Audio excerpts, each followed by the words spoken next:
ଶୁଣ ଗୋଟାଏ ପଦ ପ୍ରଭୁ ମଧ୍ୟରେ ଗାଇଥା ଆଉ କଣ ଶିଖିଛି ଘରେ ଗାଇଲା ତଣ୍ଟି ପାଟି ଦୁର୍ବଳ ପଦ ଗାଇ ପାରିବନି।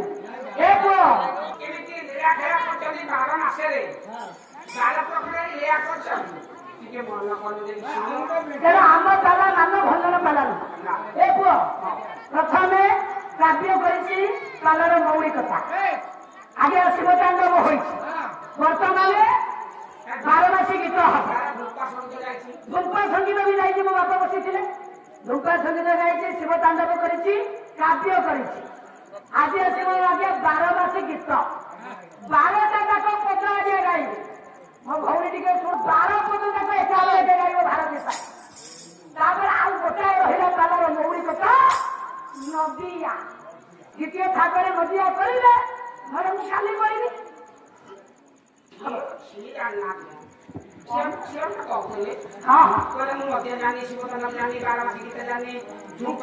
ତେଣୁ ମୋ ବାପା ମାନଙ୍କୁ ଧନ୍ୟବାଦ। ଚମ୍ପକ ବର୍ଣ୍ଣ ଗାଇଲେ ମୁଁ କହିଲି ନୃସିଂହ ହସଠାରୁ ଅଧିକ ଗାଇପାରିବି। ତାପରେ କାଲି ଯେତେବେଳେ ଗାଇଲେ ଆସ ଆସ ପ୍ରିୟତମା ଆପଣ ମାନେ ବ୍ରେକ୍ କରିଛନ୍ତି ତେଣୁ ଆପଣ ମାନଙ୍କୁ ଅନୁରୋଧ ବା ଧନ୍ୟବାଦ ଯାହାଫଳରେ ପାଲାର ନୀତି ନିୟମ ଅନୁସାରେ ଯିବା ପାଇଁ ବାଧ୍ୟ କରୁଛନ୍ତି। ତେଣୁ ମୁଁ ଇଆଡୁ ସିଆଡୁ ନୁହଁ ପାଲା ମାଧ୍ୟମରେ ଯିବି। ସେଇ ଦ୍ୱାପର ଯୁଗରେ ପ୍ରଭୁ ଆଜ୍ଞା କୃଷ୍ଣ କେମିତି କଂସର୍ପାଜ୍ଞା ମାରିଛନ୍ତି 12 ପଦ 12 ମାସୀ ଗୀତ ଟିକେ ଗାଇବାକୁ ଆଜ୍ଞା କଷ୍ଟ ହବ ଯାହା ଆଜ୍ଞା ଭୁଲ ବା ପ୍ରମାଣ କ୍ଷମା କରିବେ। ଆଜି ଆମର ବସି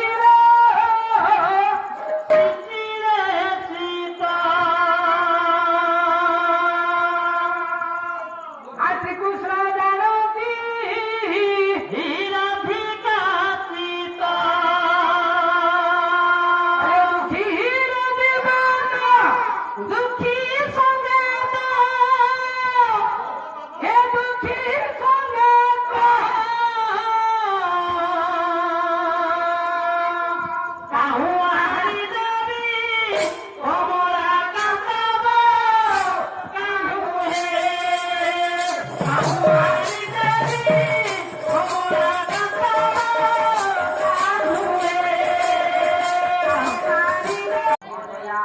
କବି ବଲର ଗୋଟେ କହିଛନ୍ତି ନୀତି ଶିକ୍ଷା ଦଉଛି ଆଜ୍ଞା ଭୀମ ଶେଷ ମୁଁ ତ ଭାଇ ବୋଲି ଡାକୁଛୁ ତ ପୂର୍ବରୁ ଡାକିଲୁ କିନ୍ତୁ ଶୁଣନ୍ତୁ ହଉଥିଲା ବାକି ନବ ହୁଆ କେମିତି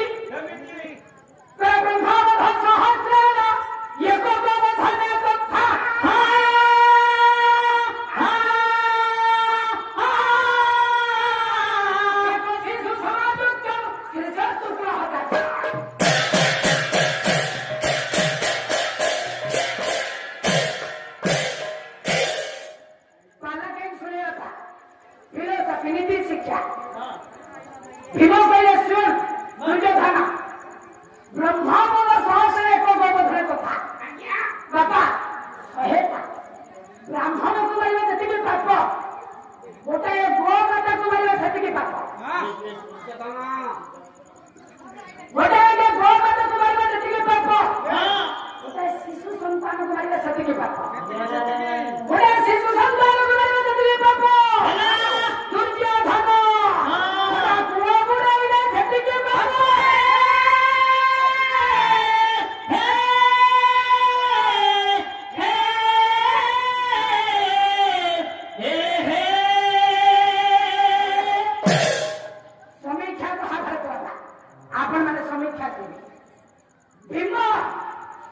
ଦୁର୍ଯ୍ୟୋଧନକୁ କହିଲା ଧର୍ମ ଛଡ଼ା ଆଜି ମତେ ଭାଇ ବୋଲି ଡାକିଲେ ଇଏ ଭୀମର ହୃଦୟ ତରଳ ଯିବ ନାଇଁ ରେ ମାରିବି ଆଜି ମୁଁ ମାରୁ ମାରୁ ତତେ ମାରିଦେବି।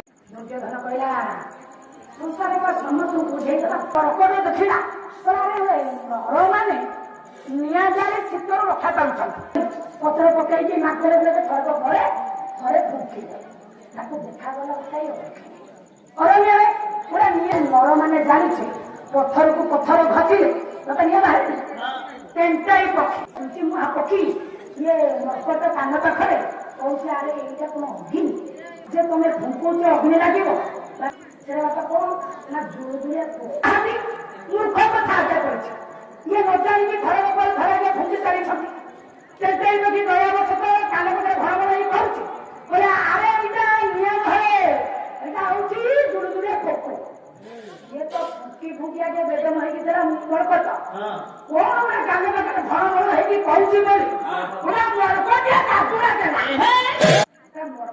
ଚାପୁଡ଼ାରେ ଯେ ତେଣ୍ଟେଇ ପକେଇବା ଛୁଞ୍ଚି ମହାପକ୍ଷୀ ମୁହଁ ମାରିକି ପଡ଼ିଲା ମଲା।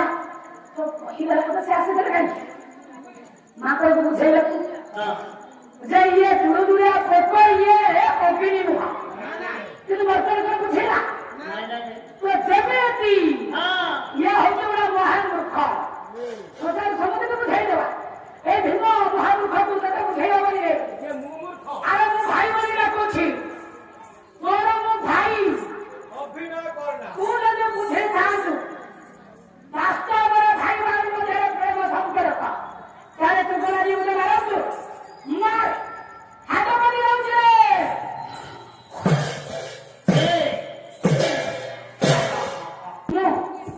ମୁଁ ହେଲି ବଡ ଭାତ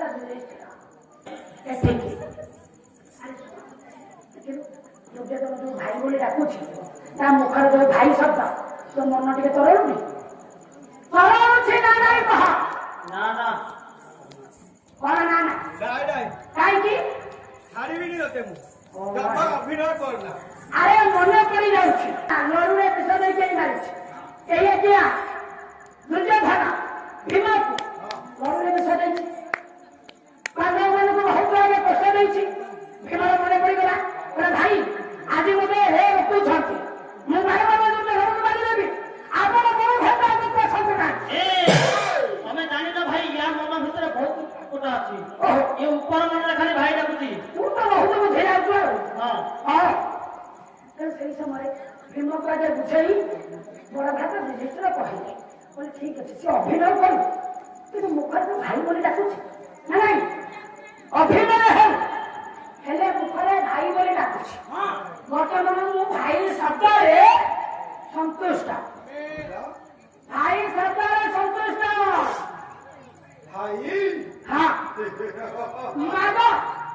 ମାଗ ତମେ ଯାହା ମାଗିବ ତମ ବଡ ଭାଇ ଯୁଧିଷ୍ଠିର ତାହା ତୁମକୁ ପ୍ରଦାନ କରିବ।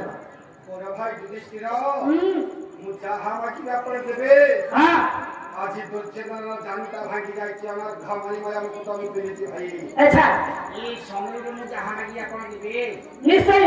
ହସ ଲାଗୁଛି ଭାଇ। ସେଇଠି ଆଜ୍ଞା ଯେତେବେଳେ ଯୁଧିଷ୍ଠିର କହିଲା ମୁଁ କିଛି ଦେବି, ଭାଇ ପଦରେ ସନ୍ତୁଷ୍ଟ ହାରିଗଲା ଦୁର୍ଯ୍ୟୋଧନ। ଠିକ ଅଛି ଭାଇ, ତମେ ମତେ ବାବା ମୁଁ ଜାଣି ତମେ ମତେ ବାବା କଥା ମୁଁ ପଚାରିବି ତମକୁ। ଆଚ୍ଛା ବଡ ଭାତା ଅରଣ୍ୟରେ ରାଜା କିଏ? ରାଜା ପିଲୁଆ ସିଂହ। ଅରଣ୍ୟର ରାଜା ହେଲା। ଆଚ୍ଛା ଖାଏ କଣ? କୋଉ ମାଂସ? ଜୀବ ସାଙ୍ଗେ ସାଙ୍ଗେ ମରିବ, ତା ତାଜା ରକ୍ତ ଖାଇବ, ନହେଲେ ଗଜ ହାତୀ ମୁଣ୍ଡ ବିଦାରଣ କରି ଖାଇବ, ନହେଲେ ଜୀବ ଗୁଡାକ ସାଙ୍ଗେ ସାଙ୍ଗେ ମରିଯିବ, ତାଜା ରକ୍ତ ପିଇବ। ସେଇଠି ଦୁର୍ଯ୍ୟୋଧନ କହିଲା ଭାଇ ଅରଣ୍ୟ ରାଜା ହେ ସିଂହ, ତାଜା ରକ୍ତ ନହେଲେ ଗଜ ରକ୍ତ। ଆଉ ତମେ ଭାବୁଛ ସିଂହ ଦୁର୍ବଳ ହୋଇଗଲେ? এই গাঁ গহরি কি আছে? এই গাঁ গহরি কি আছে? আশ্চর্য করিব না, গরম শরীর সিংহ হয়ে যাব উপবাস। কিন্তু গাঁ গহরি আছে ঘাস ଯୋଉଦିନ ଗଜ ରକ୍ତ ନ ମିଳିବ, ତାଜା ରକ୍ତ ନ ମିଳିବ, ସିଂହ ସେଦିନ ଉପବାସ। ଏମିତି ତମ ଉପରେ ହାତ ଦେବ, ତମ ହାତରେ ମୁଁ ନେବି, ଏଇଟା ଅସମ୍ଭବ। ଭାଙ୍ଗି ଯାଇଛି ତୁ ଅଣ୍ଟାକୁ ବୁଢା କରିଦେଇଥିଲା। ମୁଁ ତତେ କହିଲି ଭାଇ ବୋଲି ତୁ କଣ ମା ଆଗେ ମତେ କଣ ମୁଁ ଭାଇ ଡାକିଲି ବୋଲି? ଯେହେତୁ ତମ ଦରିଦ୍ର କାଙ୍ଗ ଢେକାଳି ଗୁଡାକ ତମ ପାଖରେ କଣ ଅଛି? ମୁଁ ଉପର ହତାଏ ଦବା ଲୋକ, ତମେ ତଳ ହତାରେ ନ ପାର। ତୁ ମତେ ଭାଇ ପଦେ ଡାକିଛୁ, ଏଇ ଭାଇ ପଦେ ଯଦି ତୁ ଆଗକୁ ଡାକିଥାନ୍ତୁ ଆଚ୍ଛା ତତେ ମୁଁ ସବୁ ତ୍ୟାଗ କରିଦେଇଥାନ୍ତି। ଭାଇ ପଦେ ଡାକିଛୁ ମାନେ ତତେ ଦେବି, ବାବା ନିଶ୍ଚୟ ଦେବି। ଠିକ ଅଛି, ତେବେ ଏ କଥା କହିଲନି, ତାହେଲେ ଠିକ ଅଛି ମୁଁ ମାଗୁଛି। ଯାହା ମାଗିବ ତାହା ଦେବି। ଯଦି କହିବୁ ହାଣିକି ମୁଣ୍ଡ ତତେ ମାତ୍ର ଦେବି। ଆଚ୍ଛା ମୋ ଭାଇ ବୋଲି ମୋର କିଛି ଦରକାର ନା।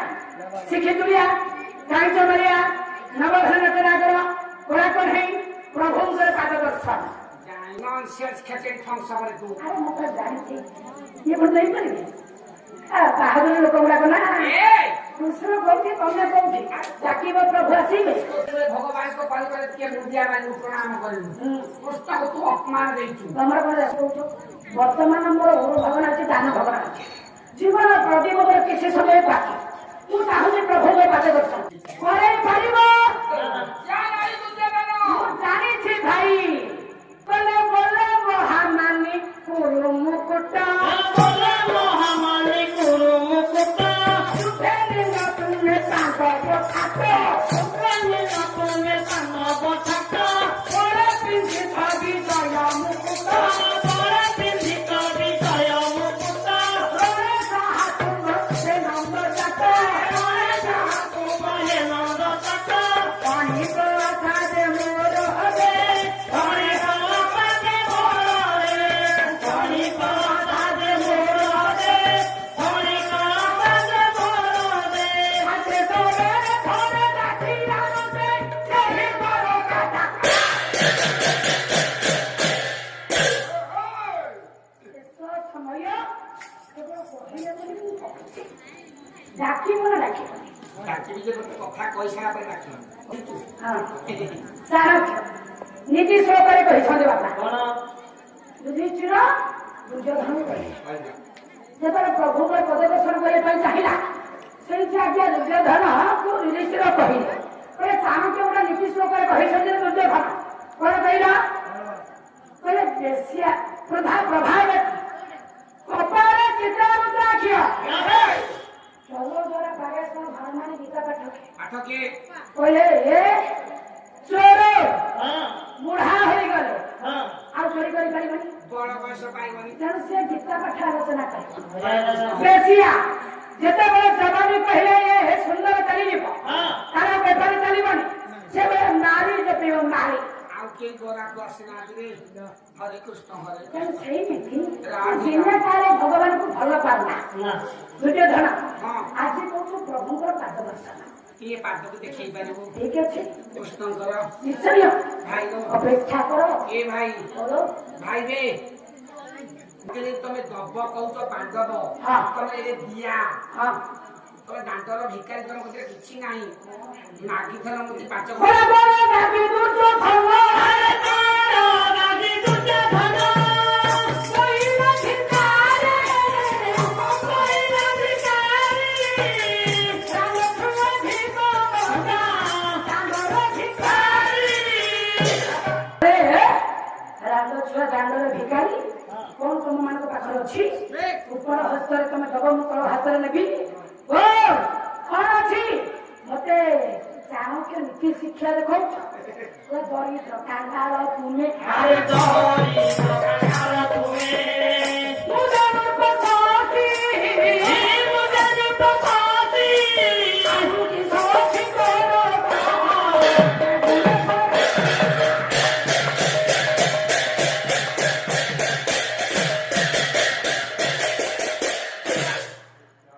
ଯଦି ଶେଷ ମୁହୂର୍ତ୍ତରେ କହିଛ ଭଗବାନଙ୍କୁ ଗୋଟାଏ କଥା ଡାକ ଭଗବାନ ଆସନ୍ତୁ ତାଙ୍କର ପାଦ ଦର୍ଶନ ମୁଁ କରିବା ପାଇଁ ଚାହେଁ